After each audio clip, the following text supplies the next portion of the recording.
And welcome back to Hot and Cold Podcast. Connor. This is the last episode we will record before Selection Sunday. Selection Sunday is tomorrow. Are you as excited as I am? It's funny because a certain team has now advanced in their conference tournament farther than they've gone in almost 20 years. Mm-hmm. And the excitement level, honestly, has dropped for me because I'm not as nervous anymore. Because I think this certain team is basically in, and I don't have to worry anymore on Sunday. I'm kind of relaxed. There's still this debate on. By the way, the team's Indiana. Oh, really? Playing It's the Indiana? best basketball of the season right now. And there's going to be the debate on where they're at as far as last four in, to get the bye or not, whatever. I couldn't care less. I really don't. They're in. That's all that really mattered, I think, for all Indiana fans. And I'm not nervous anymore at all. I'm going to be able to sit back and relax now, to be quite honest. Doesn't it feel good? It feels good. It really does. It feels awesome, doesn't it? Just kind of look, I've gotten to the point, and look, goalposts will always move. That's just how it works. You get in once you hit this next level, which I'm assuming you will. It's year one for Mike Woodson. I have criticized him. You've criticized him. I have to. By the way, anybody listening to this podcast, I live tweet the games, Indiana games specifically. Yes, like all Indiana fans, I tweet ridiculous things with no context of the season. It is a game by game. It is a roller coaster ride. Take everything with a grain of salt. Usually the day after, either on this podcast or on Twitter, I will collect and gather my thoughts. But it's just all part of the fun. And live tweeting gets clicks, by the way. It gets a ton of interaction. So if you just waited for after the game, that would suck. Absolutely. But you know what? That's not what the goal of Twitter is, I don't think. I think it's the point of interacting with people, interacting with their followers, and gauging opinions on, at the time when they were losing to Michigan by 17, they were going to miss the tournament. And I thought that was a failure. And some people didn't think that was a failure. And it's like, okay, then we had different expectations. I think that's, all part of interacting with people and getting their ideas. And it's Twitter. Like, let's not take it too seriously. It's just a fun, interactive, like, it gets so toxic because people take it so seriously. Like, just have fun with it. I think we're finally experiencing the most toxicity. Like before, look, I will say, Connor, you've done a great job on the Twitter. We've made a lot of friends on Twitter, especially IU accounts. We're still working on the Kentucky side of it. We're nowhere near where we want Indiana to be fan, with the Kentucky side of it. Indiana accounts are just nicer people, great people. Kentucky. Okay. Anyways. So I think we're finally experiencing some of toxicity. Like last year, we weren't a very big account. Now we're gaining traction. We're getting a lot of followers, have a lot of friends with high follower counts. So we're experiencing that. And it is very funny to watch because I don't think I've been in like that seat and seen that. Like, okay, I've had people text me, people that I personally know. I'm not going to dox anybody. That think I'm the one on the Twitter, and they text me and go, "Man, you really hate Indiana." And it's the funniest thing I have ever seen. And I was like, "Well, I mean, that's not me." And they're like, "Oh, okay." Like, and then whoever it is really hates Indiana. So it is funny. It is funny the live tweeting out it, and it's the life of a fan. That's just how it goes. You hate them, you love them. It's a constant cycle. Especially with Indiana, it's like, hell yeah, they're so up and down. And look, I am a pessimist at times. That is a fact. That is not a lie. And when things are bad, things are bad. And at the time, 17-point deficit in the first half. Not one Indiana fan could look me in the eye and say, I think they're going to come back and win. What evidence would have pointed to that happening from this season, the way they had played, coming off of just heartbreaking loss after heartbreaking loss? Like there was no evidence of them even, there was nothing to pull from to say they're going to come back and win this. So at the time, it was as bad as it gets. Mm-hmm. But after the game, I'm cheering, I'm jumping up and down, tweeting at the same time, biggest fan in the world. So I don't know. No one can say you're not passionate. No one can say you're not passionate, which is it's the best tag to have as a fan. Like there's a line between passionate and toxic, and I wouldn't call it toxic. And look, in these last couple games, we can just jump into it. Indiana plays Michigan, they're down 17. It was a 17. Was that the number? Yep. It was? And Indiana, I told Bryson called me, and I talked to Bryson for about a half an hour after the game. And we talked, and I told him straight up that however long it was, that run that they went on, 26-2 or whatever it was. 31-9, I think was the 31-9 was the final run. That was the best basketball Indiana has played this year by a significant margin. That is the best right there. And it was on Xavier. Xavier has improved immensely. It's unbelievable. It really is unbelievable. And look, everybody saw the potential. I made fun of him more than anybody because he was erratic. He's not he hasn't lost that necessarily. Like, he still turns the ball over, he still makes some decisions, but he is aggressive, and he is the dog that Indiana needs. And I think somebody said that in the spaces or something, so I'm stealing their line. But and then Trace is a non-factor in the first half, an absolute non-factor. And then when he decides that actually, okay, I'm going to try, you see why he's an All-American. But it's just, can he string that together for 40 minutes? And I think for the Illinois game, I think he more or less. And obviously that's what led to the win. Kofi usually dominates that matchup, and I'm not saying he didn't outplay Trace by any means. I think they were pretty even. But Trace showed up, and that's what leads to IU wins. I think it's a pretty clear correlation. And I think, look, that's the best brand of basketball IU's played. That those last three halves that they have played, by far and away, the best IU's played. And look, that's an indictment on Mike Woodson.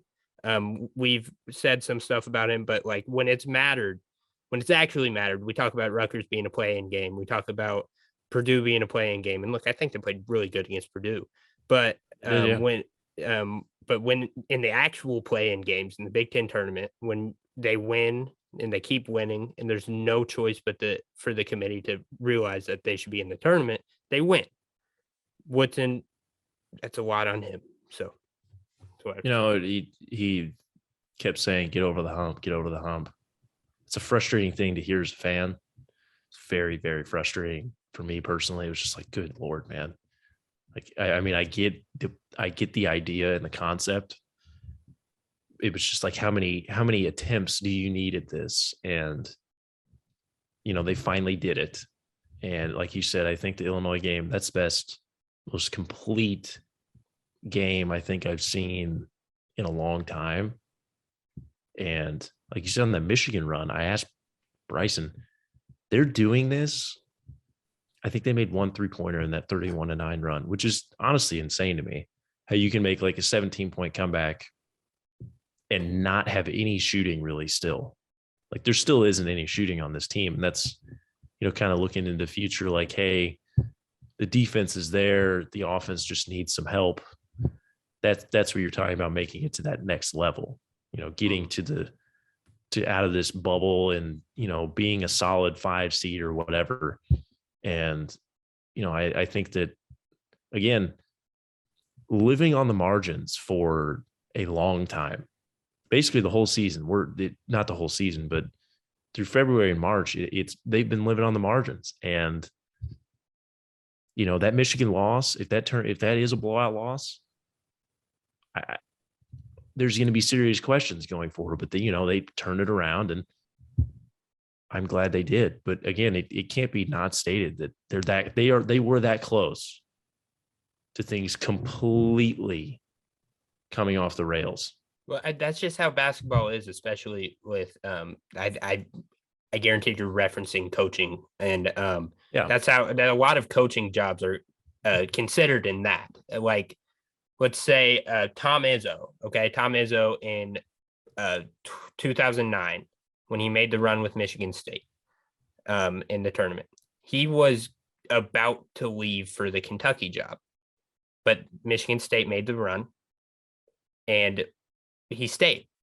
How much different could change? I'm saying that was Woodson. If they don't come back in that, like, again, there could be a butterfly effect from that game alone. But he wins, and he's going to have the job for however long he wants if he can keep playing like that. The same thing can be stated for Archie. Again, this is what happens when you're a program that has had such a struggle. Mm-hmm. I mean, what happens if Archie Miller makes the tournament in year one? He's probably still here, because I think that turns into more tournament appearances. I think that the momentum of a program really matters. And if Indiana fell short again for the 7th year in a row, that only makes things so much worse. Yeah. And thank God they didn't. Let's not be negative anymore. They made it. They're in. Playing Iowa today. We'll talk about it a little bit later. Don't even care. They're in.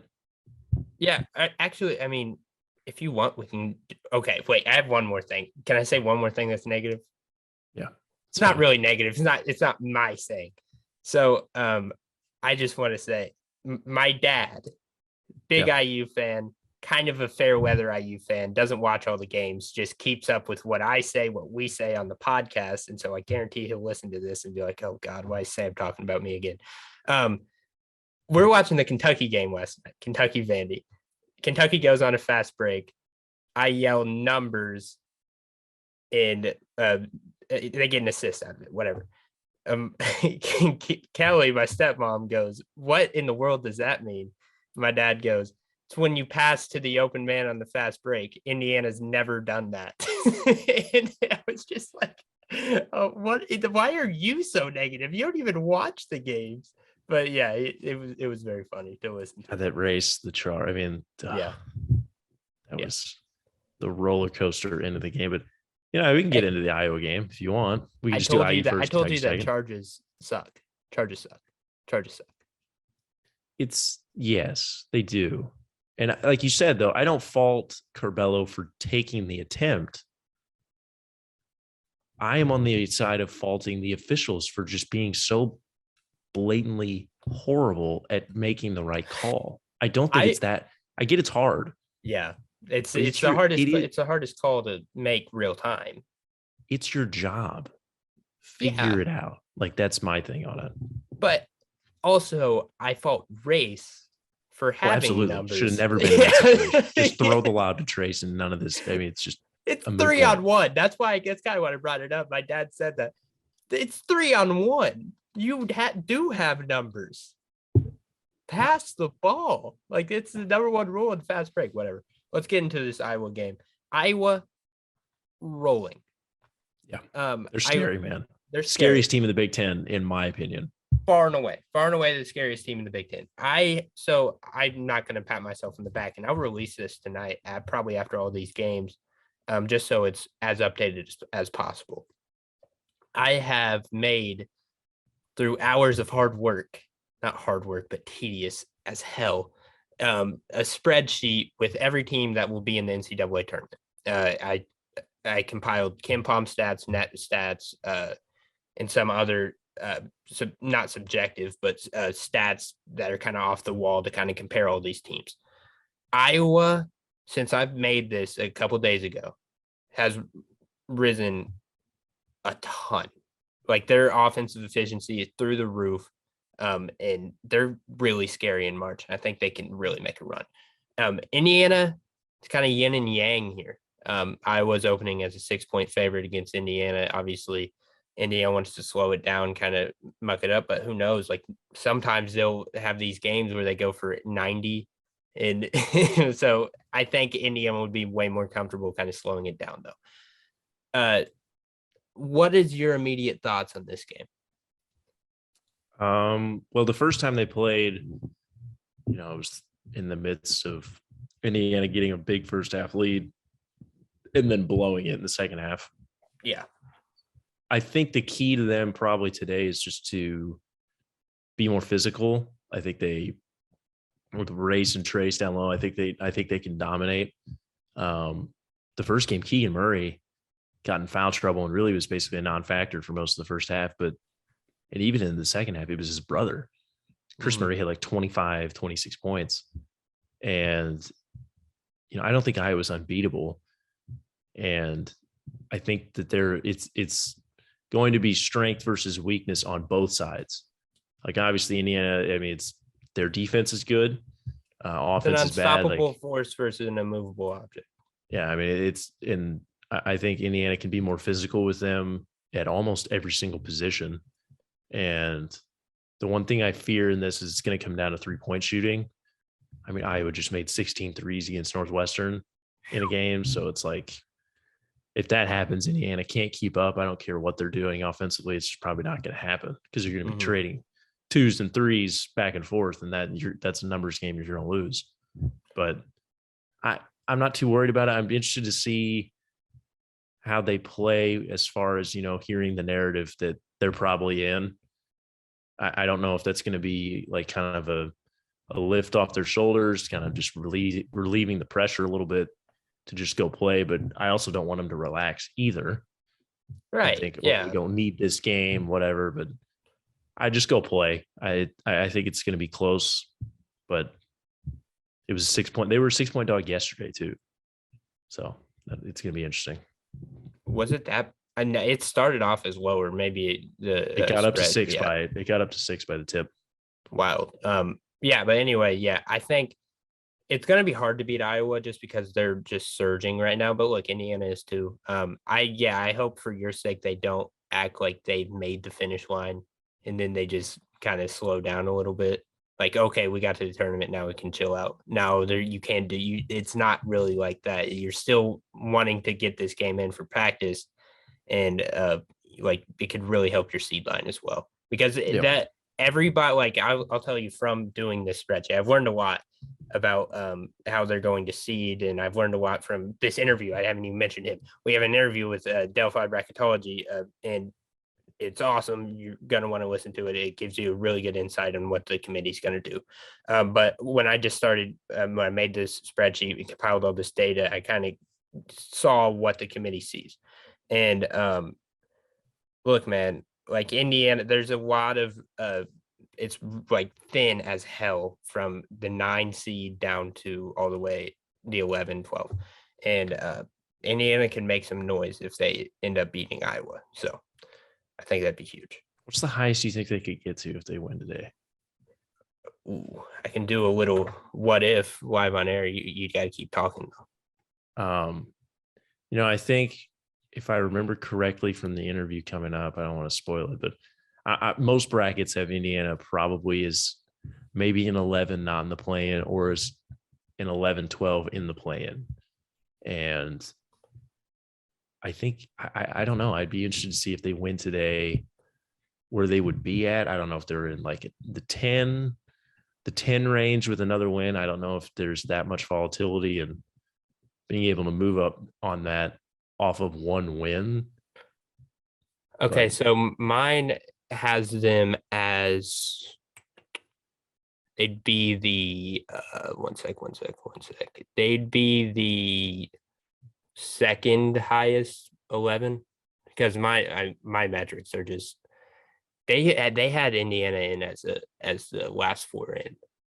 Yes, but that's right. Yeah, which is where which some people have them there still.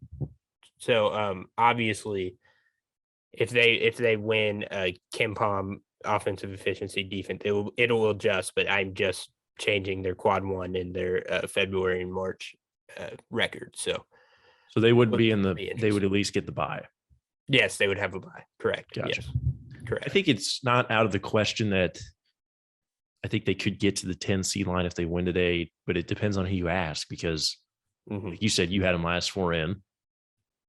That jump to the second highest 11 is about the same jump it would be for those people that have them at that 11 seed already, getting to that maybe third 10 seed or something like that.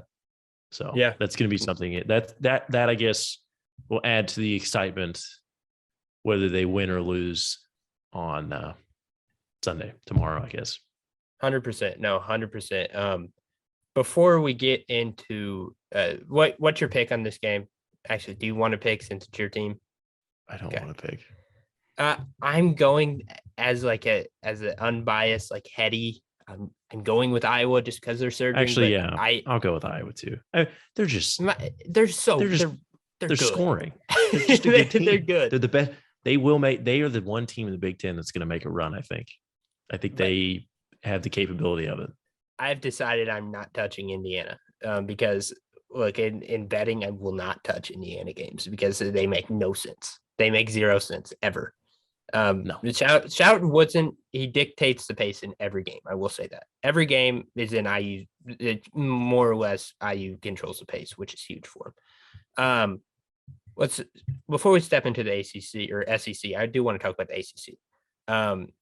It's been fade Duke season on the spreads, and it's worked out really well for me. And now that I'm saying it out loud, I know it's not going to hit, but I'm definitely betting. Well, let's see what the line is. Definitely betting Virginia Tech +6. That's the easiest bet I've ever made in my life. It's +6. Wow. +6. Everything's plus. Everything's minus. Like the other Big Ten game is Purdue -6 against Michigan. What is going on? It's the easiest bet I've ever made.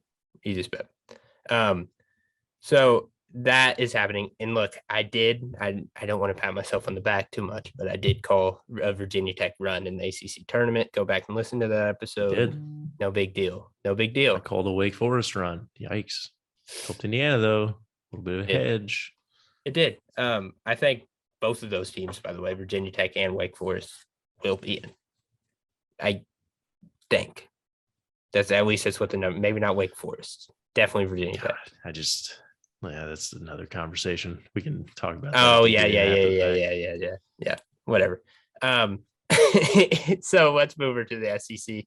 We start off A&M, Arkansas. I just want to talk about this because A&M's on the bubble. They win, they're in. I'd say, like, you beat Arkansas. That's a really good body of work. To quote this later interview, you will find out that the body of work is very important. I'm not allowed to say when you're in. I'm not allowed to say that anymore. No, I'm never going to say it again, honestly. It's just apparently it's not how things work. But yeah, I did not expect this, but also they have pieces. And I think they were that sleeper team kind of early in the year that people had Torres talked about them at times. They started out the SEC undefeated. People forget. Yeah. So I don't know if they win today. I think Arkansas is playing really well, but yeah, it would be very interesting. Yeah. Look, I think Arkansas does win. But I just wanted to bring this up to say Auburn, everybody crowned their champion a little bit too early. KD Johnson went 0-14 yesterday. Good Lord. A&M. Did you see Wendell Green's pull up? I mean, he made it.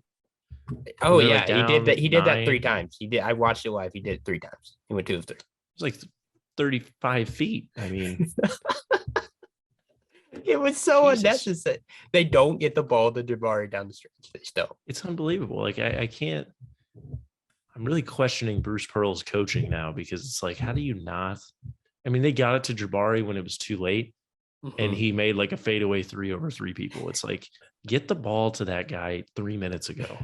Makes no sense. KD really Johnson should not have shot 4. I get it. You want your guys to keep shooting, whether they're making or missing. But 14, that's probably a little over the line when you haven't made one yet. He was the Dion Waiters quote. He was absolutely I'd rather go 0 of 20 than 0 of 3 because that means I didn't stop shooting. That is what he did real life. And yeah, it was very funny. It's very funny. I was trying to think of a very, very corny yet clever joke about it on Twitter, and I couldn't get it. Because when you write out a joke and it's too long and there's too much like context you have to put in, I scratched it. Yep. But I won't even say what it is. It involved a brick house in Tampa. That's all I have to say. Kentucky plays Tennessee. That's the one I wanted to get to at 2:00. ESPN SEC tournament semifinal. Kentucky's 3-point favorite, which kind of sucks because that's a lot of points to take the spread. I think Kentucky wins this game. Yeah, I guess Kentucky wins. I think they win. Kentucky doesn't really play in close games, so yeah. I was tempted on money line. I was tempted on money line. Okay. If you think they're going to win, yeah, they'll confident win in that. 3. They'll win by 3, especially with the foul situation at the end. Yeah, I mean, it's pretty unlikely it would come down. And actually, it's not, considering if you look at all the conference tournaments recently, coming down to the last possessions. But I would think that I don't know. This is going to be kind of because they beat Tennessee first, then lost to them, right? Yes, I think that loss to Tennessee kind of solidified my pick for taking Kentucky today. Because they're going to be motivated. They're going to be pissed. They're going to be pissed because they were like hobbled, like severe hurt. Ty didn't play in the second half, and we couldn't make a shot. And they thought they were on top of the world, Tennessee.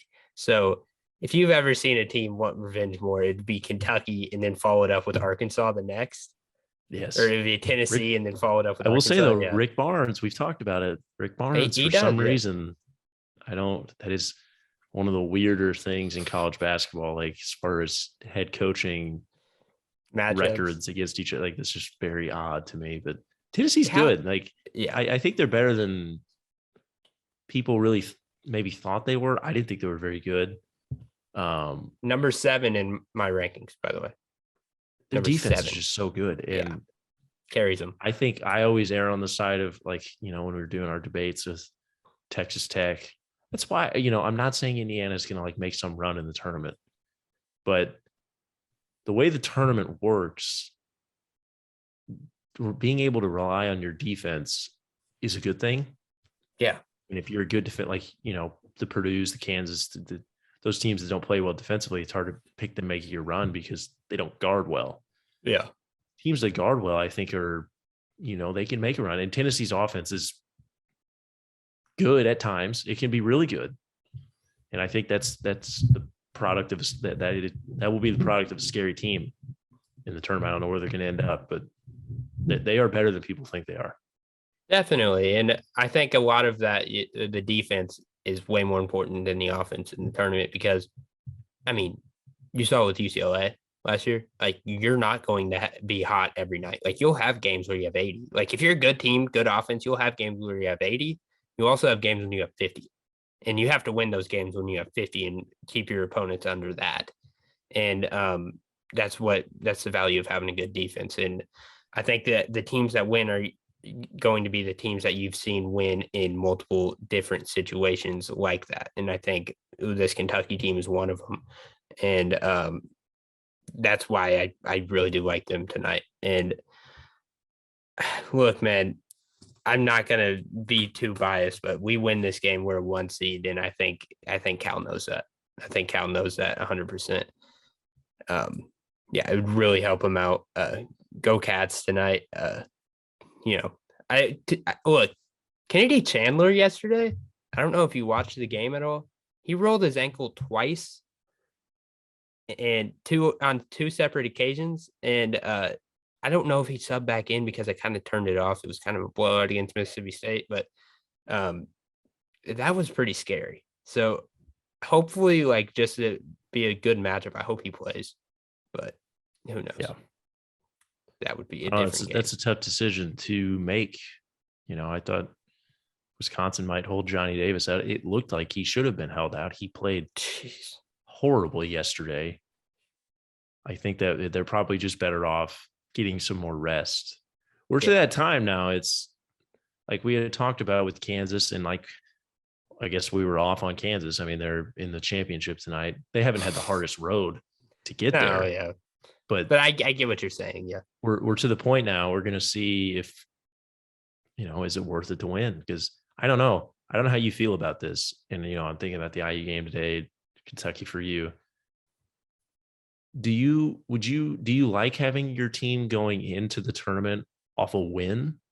Like, because if they do this, I mean, they had the double bye, so it'd only be what, a 3-game win streak? 3 games, yeah.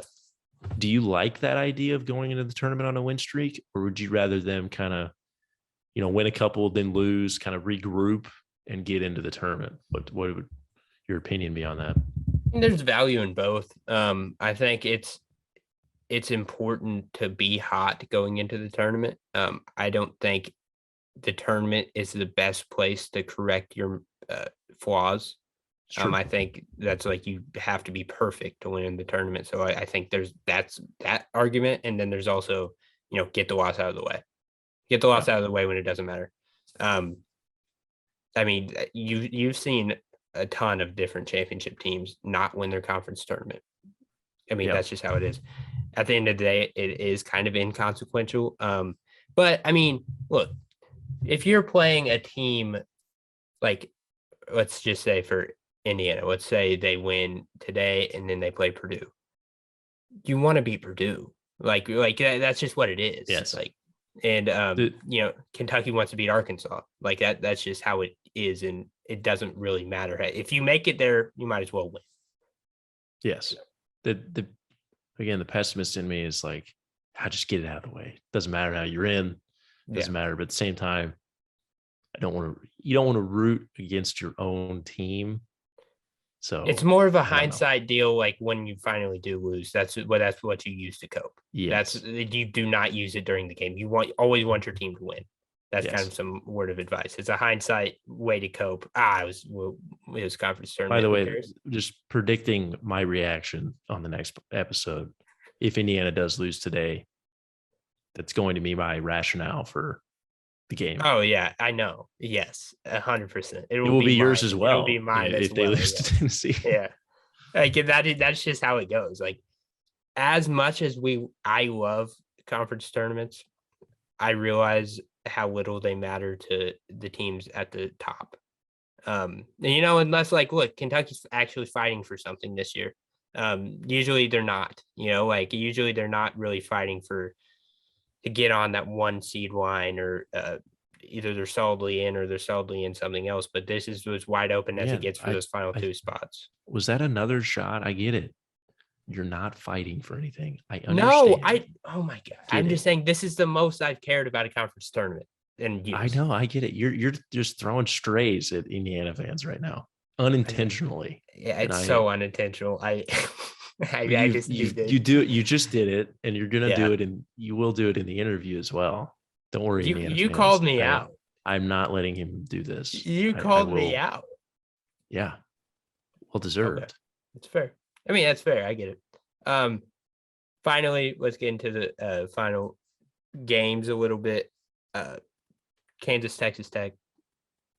Who cares who wins, right? Like that's one of those. Like, look, Texas Tech can move up a seed line if they win. I think Kansas would be. I think that Kansas is already a 1 seed. I don't think we're going to get away from that. So no matter if they win or lose, San Diego State, Boise State, kind of the battle of the mid majors. You talk about defense. San Diego State is fantastic defensively. And look, I know you're going to say, "Oh, Mountain West, Mountain West, Mountain West." They lock people down. Their offense leaves a lot to be desired, but they do have Matt Bradley, who is I like Matt Bradley. I am a sport. I that's fine if they win, I guess. But yeah, I don't. I know. I needed to say it because we're called the basketball podcast. We sure are. Yeah. Glad that you don't have the bias towards the mid majors that I do. And Creighton Villanova. Creighton coming off a 30-point win against Providence. 30 points. Providence needed that one. Like, again, there's the rationale. I think they needed to be humbled a little bit after the, you're going to talk about luck rating. Oh my gosh. They needed to lose a game like that and get a nice wake up call that, hey, not everything's going to go our way. And I think maybe this will be that game. I still don't think they make a run in the tournament, but it was what probably is good the for them. percentage of brackets that have them in the round of 32? I'd say it's probably 50-50. Really? Because I think a lot of people that fill out the brackets are just going to be like, yeah, They're the higher chalk. seed. Yeah. But that's fair. People like me and you are going to be like, man, I don't know. Depends on who they have to play in that first round. If it's play like a Colgate or something. Definitely taking the other team's spread. I mean, that's 100%. Yeah. Finally, let's go to UCLA, Arizona. Kirk Ariza for Arizona, their point guard, hurt. I don't know for how long, but that is massive. If he's out for the tournament, they're done. Like, Arizona's done. He's vital to that team. And I think they lose to UCLA. Can probably rest him for their first game. They're going to be a 1, right? 100%. Yeah. So they could probably hopefully rest him for that first game. I would think still be able to beat a 16, but I don't know. We talked about UCLA, and I said that Johnny Juzang had to average, with 20, 25 points a game and be that guy who wasn't that run for them to do it again. Yeah. Well, apparently it's Jaime Jaquez. Like, he's averaged 25 points per game in their last 4. On fire. Again, it only has to be one of them, obviously. I mean, it doesn't have to be Johnny Juzang. Somebody has to do it for them, I think, to make a run again. And it looks like it could be him. Juzang he's kind of hobbled right now. He's been dealing with some injury issues, and it's obvious when you're watching the games. I think he'll be fine. Like, once even if he's feeling fine, he's not. He doesn't have the rhythm right now. He doesn't have the game rhythm, and you can kind of tell something's off. I think he'll be okay by the tournament, but it's gonna be a good get right game for him. Yes, like a very good get right game. I got UCLA definitely. If you don't think I'm putting some money on UCLA money line, you're insane. I would agree with that. I'm not betting today. Oh, you're taking the day off. I've tried to stay away from it for a little bit. March is so volatile. It's like, I get it makes it fun, but see, when I bet on games when I need my interest peaked. I have to do something to get me involved. I'm not there right now. Like, I can just watch the games and 100%. Yeah. So I'm not. The only time I want to bet is when I get excited. That's the only time. Really? Yeah. So I'm complete opposite. Yeah. Wow. Okay. It's weird. It's like winning money. Mm-hmm. Well, good. As long as you're winning money. I am. I'm not going to say that. That will just ruin my luck. No, thanks. Thanks for doing that. Shout out. Fade Sam today. Fade Sam. Nope. Just throwing that out there. Yeah. If you want to lose money, go ahead. But anyways, yeah, that's about it from us. You're going to get a great interview. I promise we're not lacking content today. And so, yes, Connor, thanks for joining me on this very early. It's not early anymore, but on this beautiful Saturday morning. Got a great day basketball coming up. Go Cats. Pointing at you. Hoosiers. Go Hoosiers. There you go. By the way, just real quick, this interview is going to be so informative on how the bracket committee works. And shout out to Brian Tonsoni from Delphi. This was one of the most fun interviews I've had with a bracketologist, like probably the most fun. So love you guys. And now we'd like to welcome on from Delphi Bracketology. What a perfect time to have him on, by the way, because we're just a day from Selection Sunday. We have Brian Tonsoni from Delphi Bracketology. How are we doing today? We're doing well. Up early and ready to watch a lot of good basketball.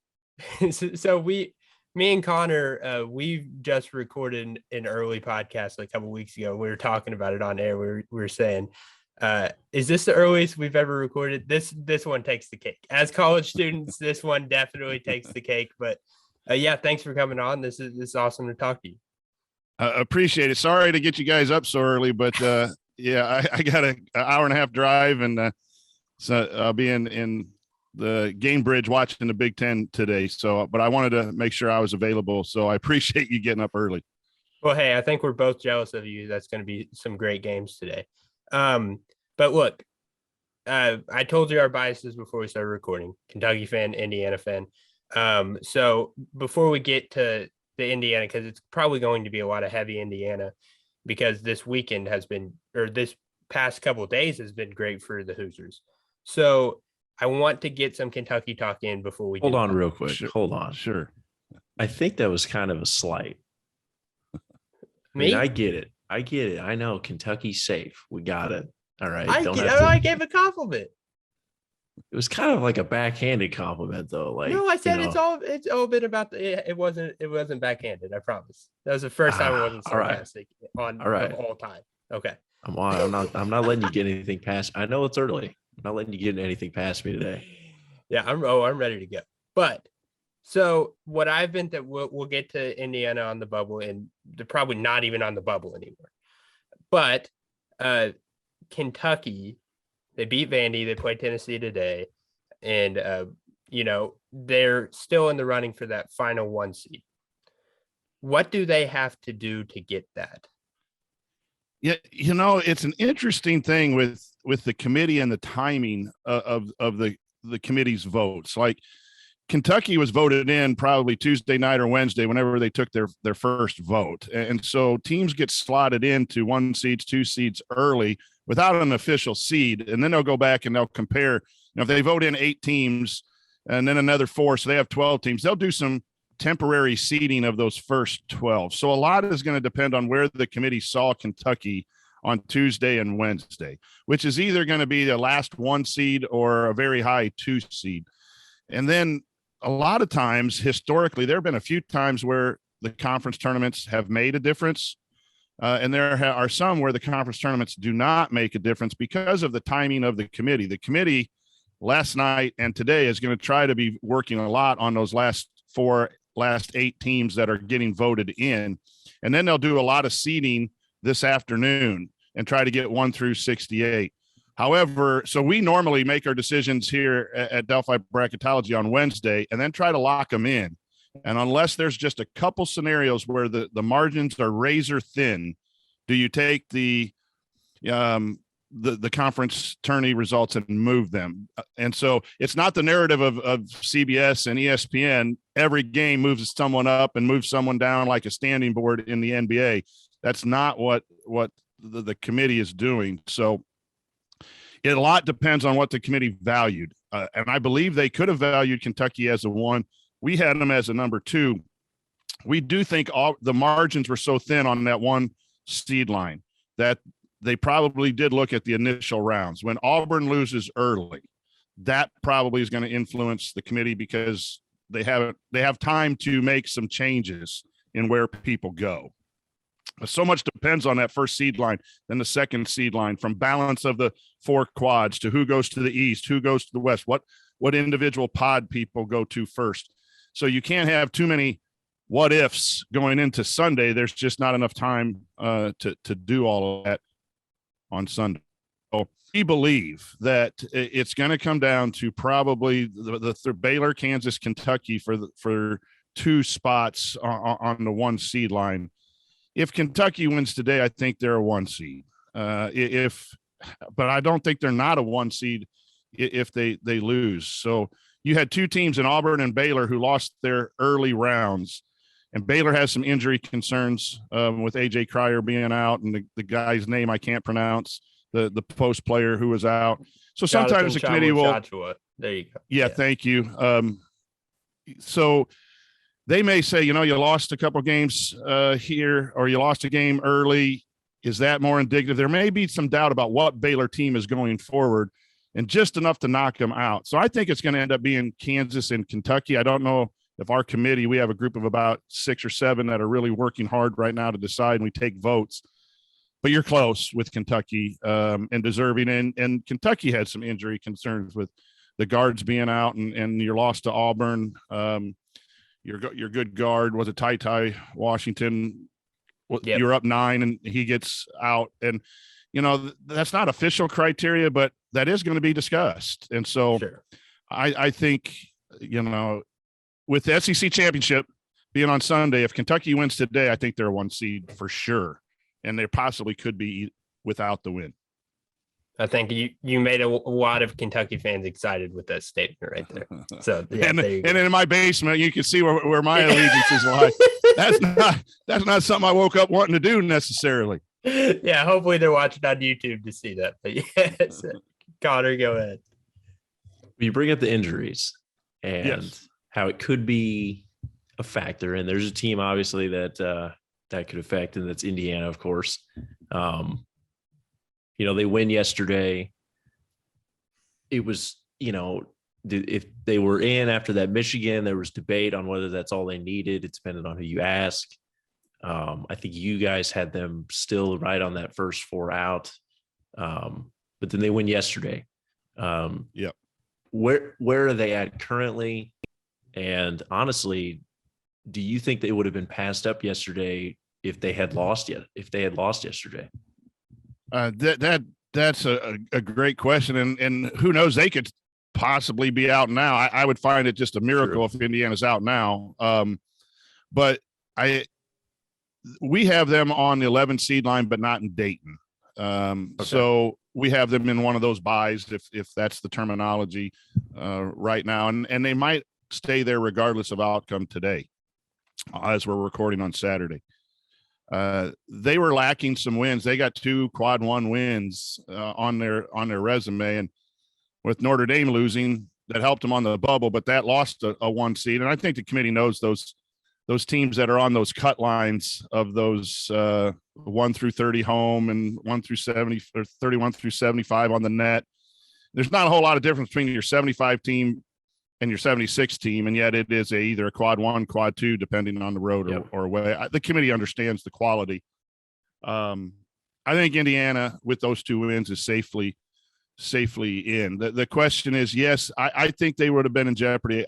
Everyone asked our opinion before I said Indiana needs to win 2. Can they still be in Dayton? Yes. Is there a possibility if they're slotted in Dayton right now and someone steals a bid in a bigger conference, but those are started to whittle down. I'm not sure there really is a team out there. Maybe one in the A10, but we've kind of accounted for that. I don't think Indiana's the last team in. I think the A10 is the only one that can get in there. So I do think the Texas A&Ms, the Oklahomas with their wins could have put Indiana in jeopardy if they had not won yesterday. Yeah, that makes sense. It was just such a crazy, I really did not expect them to win, but like you said, the injuries, I think they're 9-2 with Trey and Rob obviously in the lineup. And I just wondered how much that would matter to them as far as being safe. Yeah. So here's the procedure. Every committee member is assigned 5 conferences to watch and to become an expert on, and to know all the little pieces of who played, who didn't play, player availability, coach availability. And so when they call up Indiana to discuss, that'll be part of the discussion. Then it's up to each individual 12 members whether that influences the resume positively or negatively, and then they vote. Is Indiana in? I believe it's 9 votes are needed out of the 12 to put Indiana into the bracket. So there's a lot of variables there with that aren't written out in any bylaws by the NCAA. Usually it's with a predominantly strong player. We had been a big proponent for VCU for a while because their point guard was out for 8 games and they were 4-4 afterwards. And when they came back, there was a distinctly different, brand of basketball up until the last 2 losses. That's a difference. You had a suspension for 3 games for Kofi Coburn, and Curbelo was out. They lost to Marquette. So they take that. It's usually the major players. And I don't want to downplay Rob Finney and Trey Galloway because they're obviously big components. But here's how it'll play out. They will probably bring that up. And so that might boost them a 1 or 2 lines up the 1 through 68. I don't think it's going to be a major, okay, they get up to a 6-7 seed. I don't know if it was enough to get them in your scenario where they lost to Illinois, because those guys are off the bench, because they had some for a while. But the suspension would be talked about. of the players costing them a game. So I think these 2 wins showed what Indiana can do. And it doesn't erase any losses. The injuries don't take a loss off a resume. Illinois doesn't lose it for Coburn. Indiana's resume is not 9-2 because so many injuries across the college basketball spectrum that would be so impossible to compare resumes. Your record is your record. But I do think when it comes down to evaluating that one team, it could be a slight boost. So that will be discussed. And just like I said with Kentucky and Ty Washington, and they were out. There were a couple times you didn't have your starting guard combo, I think. Yeah, neither of them. Yeah. Neither of the guards, they beat right? Alabama and LSU without those and lost. Right. And so then you look at the Baylor situation, and they're not getting, like, I'm not sure if Cryer is coming back. And then the other guy is definitely out. So then you look at there's 6 teams for 4. We really appreciate Baylor's record, but they're going to be a different team. And it finally caught up to them maybe at Oklahoma. That's enough doubt in a razor thin margin to maybe on a Friday night yesterday, they're talking about, Baylor loses on Thursday. That committee room's talking that initial seeding. I don't think Baylor, with Kansas and Kentucky advancing, I'm pretty sure I'm going to push our group to drop Baylor down probably to the 2 seed line. And with everything being tight on a lot of multiple lines this year, that's where our seeding mistakes are probably mistakes. If you were just seeding predictions are going to be off slightly in some of those areas. Right.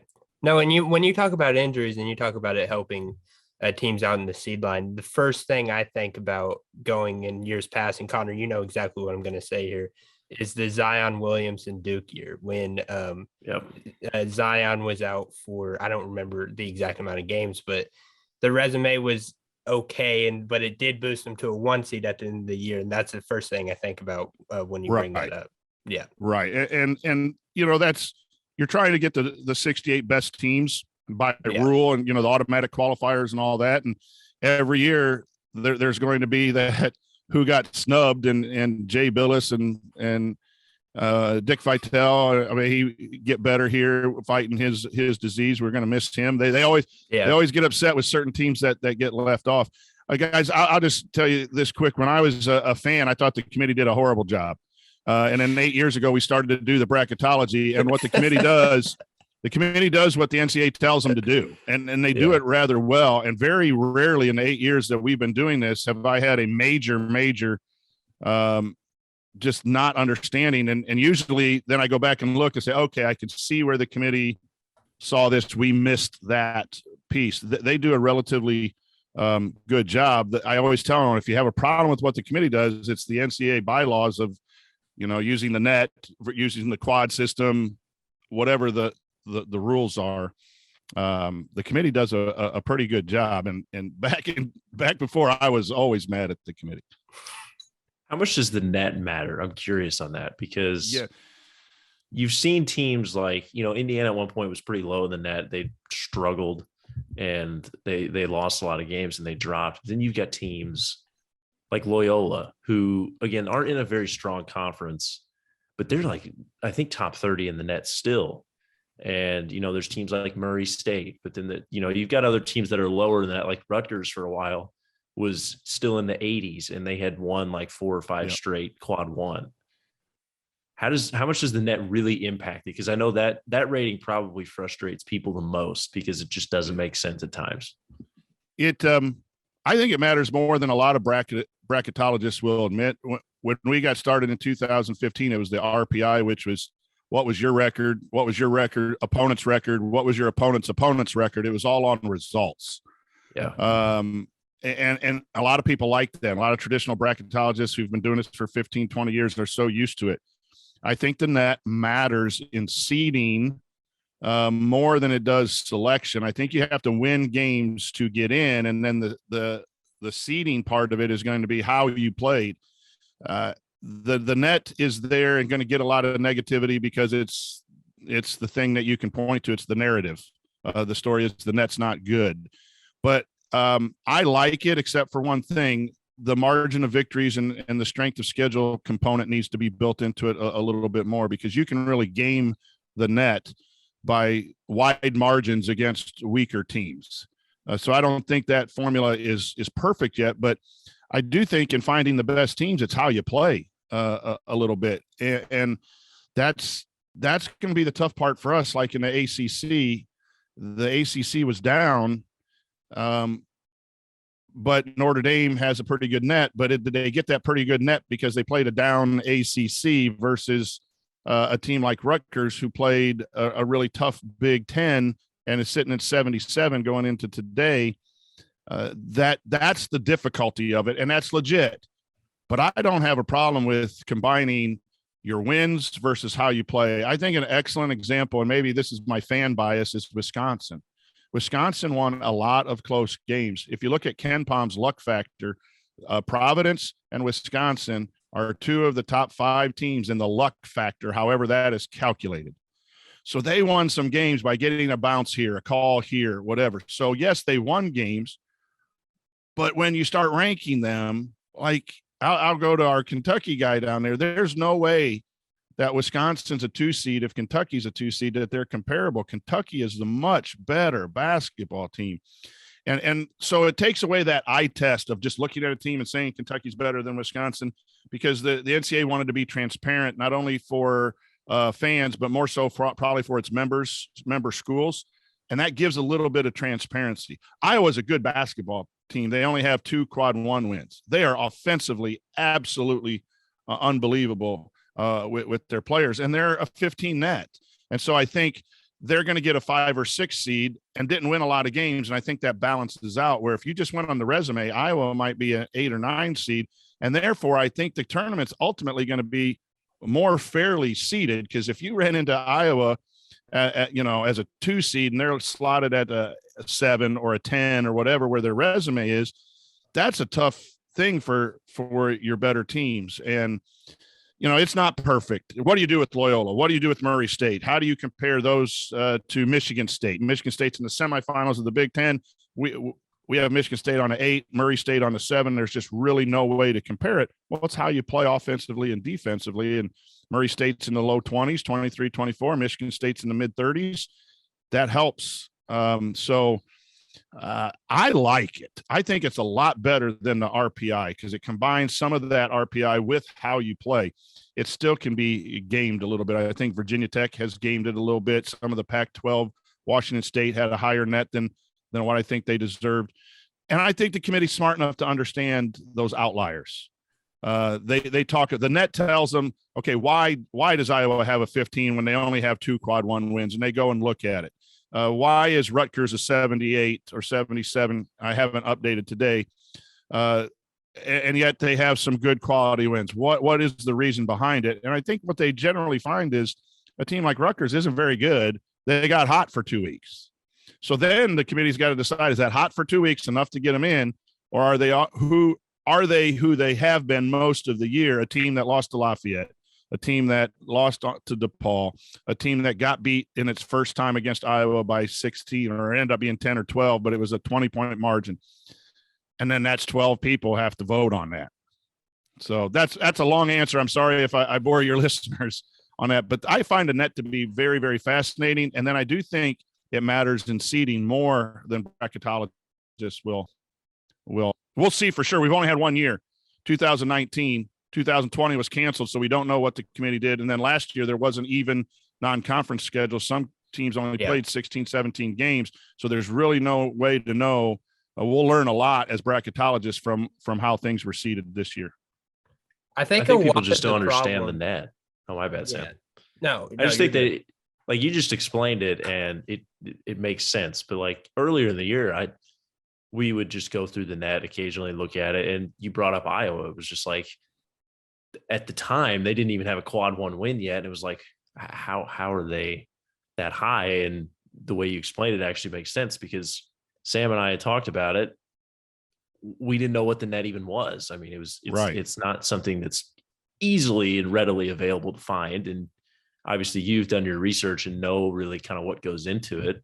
And I think you're right. Like, and then again, like Rutgers yesterday, I think they almost didn't benefit from the double bye in the Big Ten tournament, because they didn't get a chance to play a team that isn't as good as Iowa, and they get beat. I think that honestly hurts them, because I think if they pick up a win and a loss, they're probably okay. Yeah, I like the metrics because it's how you play. And, you even look at the 1 seed line. I think Kentucky, as of yesterday, was the 3rd best net. And then you compare them to Baylor sitting at 5 and Kansas at 7. That helps the committee try to understand that Kentucky's played better offensively and defensively than those teams. Now, you got to look at schedule, and then injuries and all that stuff also plays a part. So then when they say the net isn't absolute, it's not a scoreboard. Seed net 1 doesn't get the 1st seed, net 2 doesn't get it, and they just don't. It's not a scoreboard, but it is something to help you make those decisions.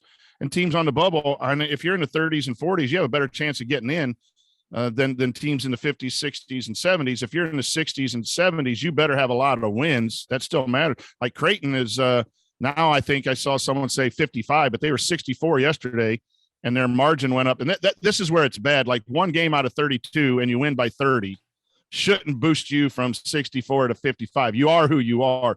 So there are still some errors, but I like it. And I'm one of the rare bracketologists who like it, because, again, they're used to, if you beat team A, you're good. Let's put you in this slot, in that basketball component. And I coached a little basketball in high school. So I think sometimes you lose a game and you're still the better team. I think those metrics help. I do. I want to bring I kind of want to transition more into the KenPom world, because there has been reports a couple months ago. I remember seeing this, that the NCAA committee doesn't use KenPom, which I thought was just a complete lie. I could be wrong, but I thought it would be kind of a mix of that and the net. But you brought up the luck rating, which has been the storyline for most of the year with Providence. Wisconsin is finally getting some buzz in that storyline as well. So for our listeners, I couldn't describe how they quantified it. Maybe you can, I'm hoping. How does KenPom kind of quantify a luck rating, since it's not exactly tangible? I wish I don't know how what the algorithm is, or what factors go into that. I will answer your question about KenPom. Each team has a team sheet. It pops up on the computer, and it's really nice laid out. I will tell your listeners, go if they're not aware, go to warrennolan.com, a great website, and just follow the tabs. And we use something called the nitty gritty, and it lays out the top teams and their quads and their nets, and then you could click on each team and find what the team sheet, and that's very similar to the NCAA team sheets. And I think at one point we even located those on NCAA website as well, where you could see the actual team sheet. So the net is the main sorting tool. The quads are all based on the net. The big number is the net, but they also list 5 other metrics, 2 of them which are RPI kind of based, schedule, that tell you how strong the schedule is. And then there is the BPI, which I don't like because it's an ESPN made up thing. And I'm not a big ESPN fan for a whole nother podcast, but they have the Sagarin rankings, which is a mathematician who's been involved with sports for a long time. And they have the KenPom. So the committee looks at who you beat net wise and all of this on the spreadsheets, really nicely laid out. But they also have those other metrics, and KenPom and the net are very close, because KenPom is offensive efficiency, defensive efficiency, how well you play on those sides. And the net mirrors that in its own different formula. So there's a little bit of a different formula for KenPom and a little different for the net. And I like looking at those as an average to kind of try to break ties or compare teams. So, you're looking at Wake Forest, Notre Dame, and then you're looking at Virginia Tech, all of those teams in the ACC. You can look at, the net stuff's going to be simple. 1 quad 1 win, 2 quad 1 wins, 2 for all of them have 1 or 2. Mm-hmm. Then you go to those other metrics and say, here's what the net's showing. What do the other metrics show? Is there an outlier? Does one of those 3 stand out? And each committee member could use that as they see fit. There's no official, we're using this 30%, this 30%. You plug it into a spreadsheet, you get a score, the higher team. They don't do it. It's all personally interpreted. So I like KenPom. I use that. I like the strength of record, SOR on the team sheet. Those are things that I kind of look at to help me with the non-conference schedules and then the schedule comparisons in trying to help our group make a decision. But it is used, but it's a secondary metric. Secondary. Okay. Yeah, no, I was just wondering. I saw that reported and I couldn't believe whatever. But kind of moving, Connor, I hope I'm not stepping on your question here, but good. I do want to hear about who is on the right side and the wrong side of your bubble before we start getting into, predictions in the tournament or whatever. Who is on the right side of your bubble and the wrong side? Spoiler warning for who hasn't seen his bracket yet. Yeah, and we're on Saturday, and we put out a seed list here the back days because everything changed. It's so fluid right now. Doing the bracketing principles, the NCAA committee waits till Sunday morning to do a bracket for reasons that there's a lot of principles to run through. To update a bracket every 3 hours would be more work than I can do. But we do put out a seed list. We'll put out one earlier this morning before the games start, and maybe one later this evening.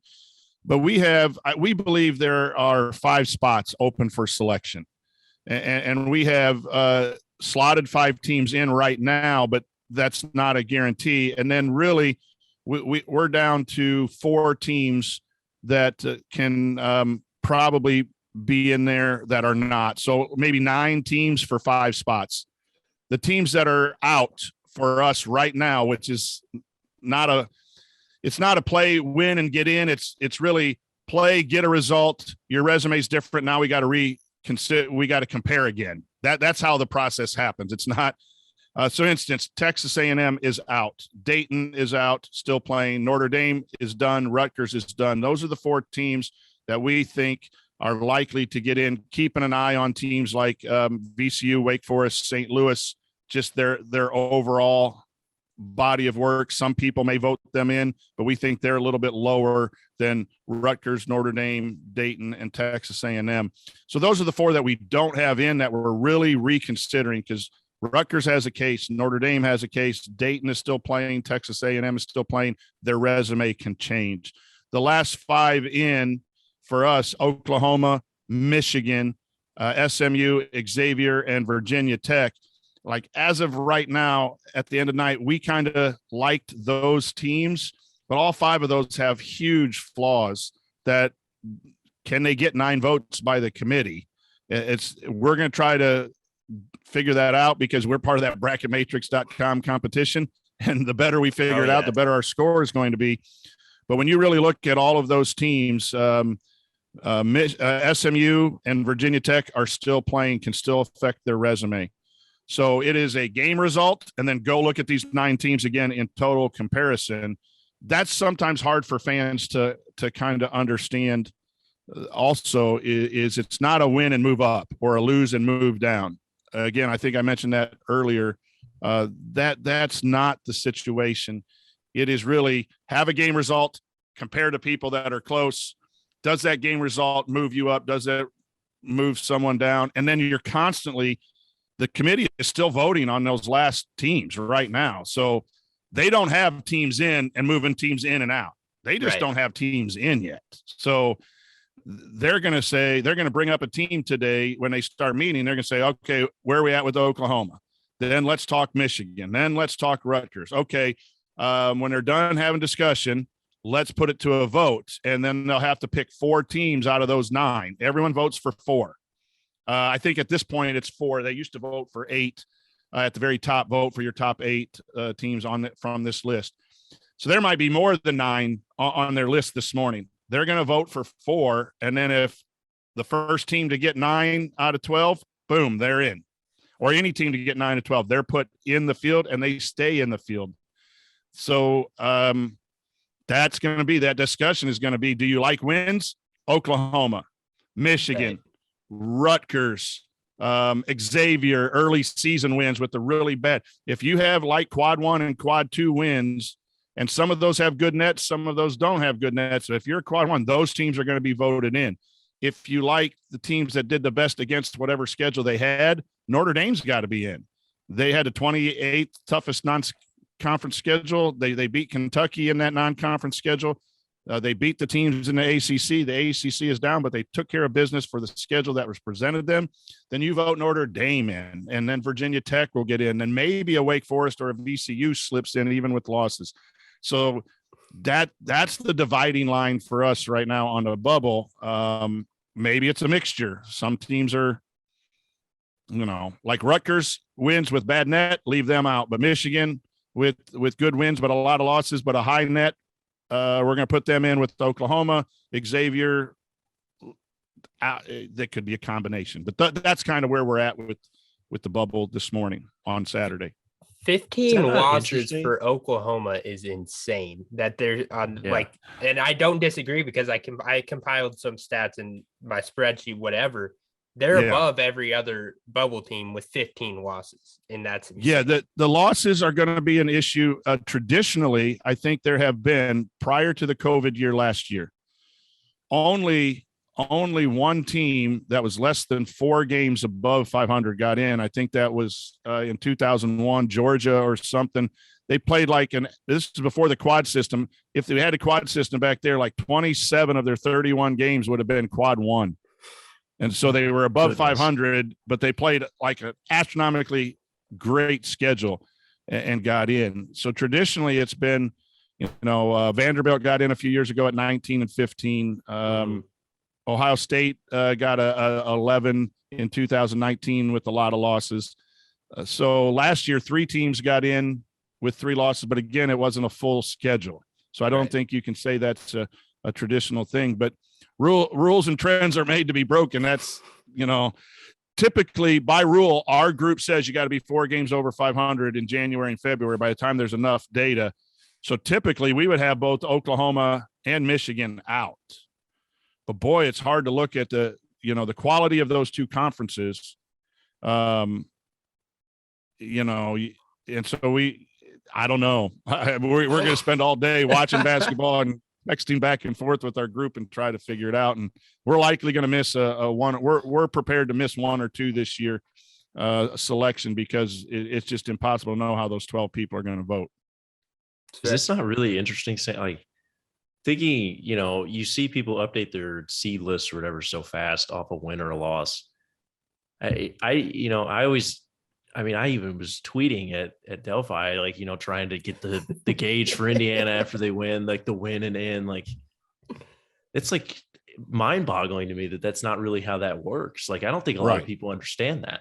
Well, we were doing that game where we would we went to the Rutgers game. Okay, if you win, you're in. If you lose, you're out. But it wasn't that easy. Remember, we were doing that same thing. It was the narrative for Indiana basketball for a month. 4 straight games. It was insane. Yes.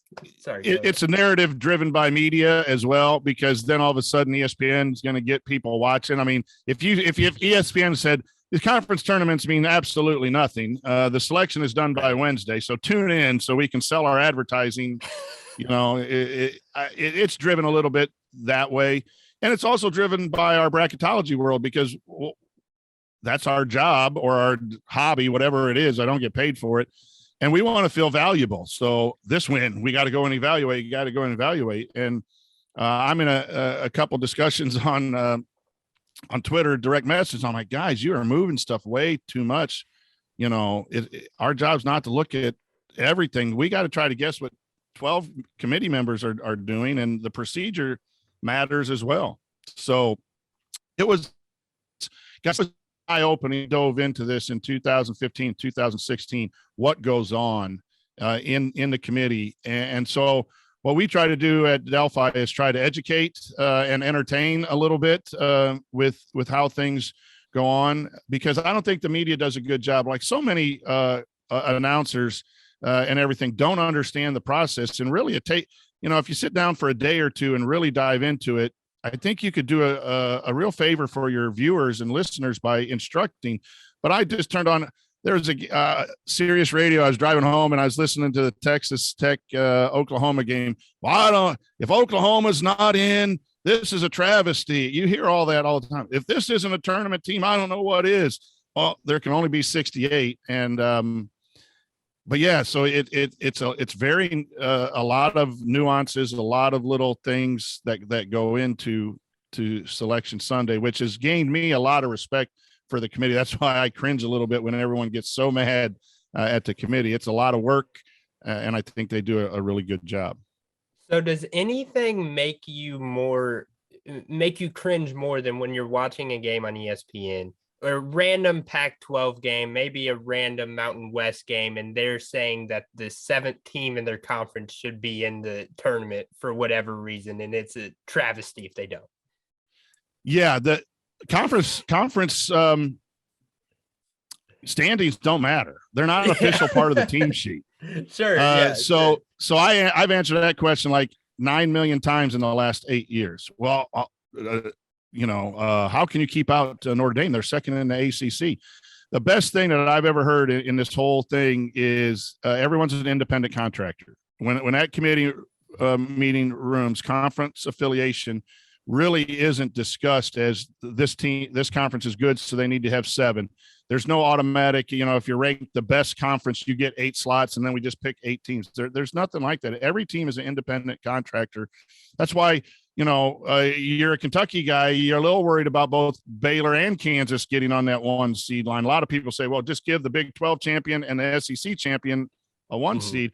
It really doesn't work that way. It's going to come down to the comparison between those 3 independent contracted teams and their resume. So yeah, you hear that all the time, because those announcers usually do all the games in the Big 12 or do all the games in the Big 10. They're very familiar with their teams. And guys, there's a lot of good basketball. Like, I just watched Penn State last night from courtside. They played well, and they're below 500.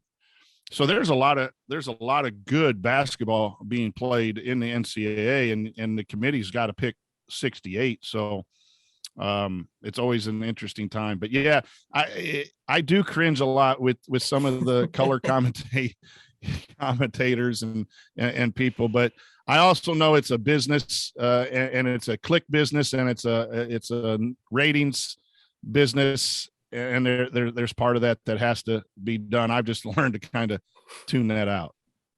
All right, I got one more question. Sure. Because this committee process has honestly been so enlightening and awesome to hear. You talk about a team like Xavier, and you're talking about teams that, you have to be over 500. A team that comes to mind for me is like Oklahoma a couple years ago with Trae Young. And everybody just assumed that they got in because Trae Young was on the team, and the NCAA wanted the star to get in because, he is box office television and everybody wants to watch Trae Young play. How much does that matter? The context of, Xavier's lost 8 of 10, or this team doesn't have a great resume, but they have one of the best players in the country. Does that factor in at all in these discussions? I'm an idealist, so I don't know if this goes in that. I don't believe so. I believe the integrity of the committee is real. They're all commissioners of different leagues and athletic directors, and I think they take their job very seriously. It is a honor to be asked to be on the NCAA committee. I don't think they're going to really take that lightly. I have a lot of respect for the committee members, as I've mentioned throughout the show today. I think they take their job seriously. I think those are narratives, again, driven by media and storylines. A couple things come to mind. They used to, back until like 2005, 2006, put on the team sheet how you did in your last 10 games was an official criteria. And then I think teams got bothered by that, because what if in the Big 10 you get a backloaded schedule against the tough teams, and then all of a sudden you're dinged because you played 5 games against the top 3 teams in the last 5, and you were 5-5. And so now that says you're not a good team playing well, when really you had tough losses. And that's ultimately why the net came into play, is teams wanted to be more fairly evaluated. Rutgers throws in a buzzer beater against Purdue. The old way, Rutgers is better than Purdue in that day, because that's just a win instead of taking in other efficiencies. That loss could hurt Purdue, but the efficiencies then help Purdue with their other 31 games. The other concept is this body of work, and I really like that. The first game in November, on November 9th, counts just as much as any game being played today, even though the games today are more hyped as moving up or moving down. So when Rutgers loses to Lafayette in November, that game is not discounted by how they're playing recently. So you get in an Oklahoma situation where they did fall seed lines, but they're never going to fall out. It wasn't because of Trae Young, it's because they did their work early. Yep. Some teams do their work late. But the NCAA committee wants the best teams from November 9th till March 13th or whenever the committee is going to select it. I like that. It's hard to understand. It's hard to look at as a fan. Xavier is not playing good basketball. They're not one of the 68 best teams right now, but they did have that capability earlier. So I think that's more fair. It does lead to some questionable selections sometimes if Rutgers gets left out and they've had a really a good, decent month with that 2-week stretch. You could argue that Rutgers is more deserving than Xavier, and you wouldn't be wrong, I don't think. But the body of work, Xavier's better than Rutgers, and that's hard to sell. But it's true. Rutgers had a 2-week wonder world. That's it. Every other metric, their non-conference strength of schedule is bad. Their road record is not very good. They have bad losses. Their net is bad. They have nothing good other than a 4-game winning streak against teams, and 3 of those were at home. So that's where we think the Rutgers is out. They very well might have earned that in those two weeks. But recency bias was one of the things in your question. That should be eliminated, and I think that they're very professional. The other thing that people say is, they're going to match up Indiana and Kentucky, they're going to put, or whatever. But they do it by location and less travel. So your Indiana, Kentucky's, if they're 3 seeds and 6 seeds, are likely to be in the same region because of travel into these pod systems and then the 4 regions of the East, Mid-East, or Midwest, and all of those regions. So that's out too. I don't think they do things for ratings, but again, I'm an idealist. You never know. Maybe they do have some conversations in the committee room, but these are some of the highest professionals in NCAA athletics. I just think that they really do what they're tasked to do, is look at the data and make the selections by rules. And some of the matchups, some of the Trae Youngs getting in are simply a result of them doing their hard work. Well, they're better than the College Football Playoff Committee. I can tell you that. I feel like there hasn't been nearly the backlash that committee has gotten since it started. Exactly. So they are far and away better. That's only 4 teams, which can be hard. I think the 4 teams is tougher. You think it's tougher than 68? I think it's totally. I think it's obviously tougher than 68, but basically the 4 teams are the bubble. And you'll hear tomorrow night at 6:30, everyone saying these 4 teams got snubbed. But it's the bubble on steroids when you only got 4 teams, and it's usually the same 4 teams that get in. I do think that all of those narratives that are driven, I think are not fair to the committee. No, yeah, that's fair. I'm going to do one more thing before I let you go. I think every bit of media that you do is you predicting the bracket. Now I want you to predict the actual games. I want you to give us a team that you think could surprise people and win it all this year. Boy, that's tough, because I really think obviously the wins are going to usually come from the top seed line. There's always a team like a Connecticut that could pop from the 5 seed line. That could just get hot, that you don't think, you think they're just there at the 20th ranked, whatever. I think they're an interesting team because there hasn't been a lot of publicity about UConn. Shaka Smart got some at Marquette in there. You always think Texas Tech, which might not be a top 2 seed, the way they guard. I don't know if that's a surprise team necessarily, but I would look for teams in the Big East, the SEC, and the Big 12 that are a little bit lower. In Arkansas, Tennessee, again, you're going to go to the top with Auburn and Kentucky and think those teams, and Dukes, and rightfully so, because those are going to be the favorites. But look for your 3, 4, 5 teams in those tough conferences, because they've been well tested, and they've played a tough schedule. And if they can get hot, they might be able to put 6 games depending on matchups. So that's where I would go in general. If you're filling out your bracket to try to maybe pick that one outlier that'll win you your office pool, I like Tennessee. They're offensively challenged, but they can pop given the right matchups. As far as the top of the bracket, I think Kentucky is right there. I think this might be Gonzaga's year because everyone's kind of down on them instead of the love of Gonzaga, thinking that they can't play very well. And then, so I was saying on our last episode, they're kind of underrated at this point. Yeah. Even though they're the overall one, it's like people don't. Yeah. Plus what, 340 to win the championship. Yeah. So, I think we're not talking the FanDuel odds. We're talking people's predictions. I don't think Kansas or Purdue win because they don't guard at the elite level. Yeah. And in 6 games, you're going to have to, they're very talented. But when you look at KenPom, I look at KenPom defensive efficiencies. I don't have it called up right now, but I would find a team that's in the top 20 defensive efficiency that someone's, not counting to win, because I think defense plays and can win you a 64-63 barn burner when you're not playing well offensively. But those are my best guess. I've never done well filling out the bracket. We've done well predicting the bracket, and then then that teacher in our pool or that kid in our pool that just has fun with it and picks because of mascots generally wins. So I don't know if I'm the right guy to ask that, but it should be fun nonetheless. Yeah, absolutely. When people ask me, hey, can you watch a lot of basketball? Can you help me fill out the bracket? It's like, you're better off just doing it randomly at that point. Yeah. Like just do something fun with it and you're probably going to be better off. No, yeah. Since we started this podcast, a lot of people will come up to us and ask for betting tips on college basketball. And we're just kind of like we know what's going on, but it surprises us every day. So we're just kind of like, well, I mean, we can give you something, but you can't be mad when we get it wrong because we're bound to get it wrong. So they're like, well, exactly. You don't know anything. Thanks a lot. It's like, I mean, what are you going to do? We've been called clowns, idiots on Twitter for putting out what we do.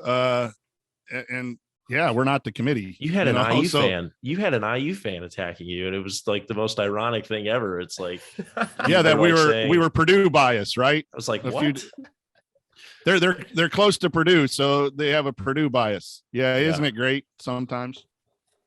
But it's the passion. It's a passion of college basketball. Yeah, if you like the NBA, that's fine too. But it's a passion of college basketball. The bands, the fans, all of that. I sat down there and just soaked in the atmosphere of a Big Ten tournament. I'm sure it's the same all the way across the country, and then it will be next week in a tournament. That's what I enjoy with the college game.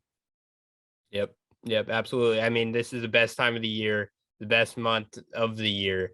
So again, seriously, thank you for joining us. Everybody check out Delphi Bracketology. Look, he's the best bracketologist on earth. So like I'm not afraid to say that now. We got the best guy in the chair right here. So again, thank you for joining us. It's been a great interview. It's been an honor. What a great day to have my breakfast conversation with a couple of guys who want to talk basketball. So enjoy your day. Absolutely. Thank you for joining us. See ya.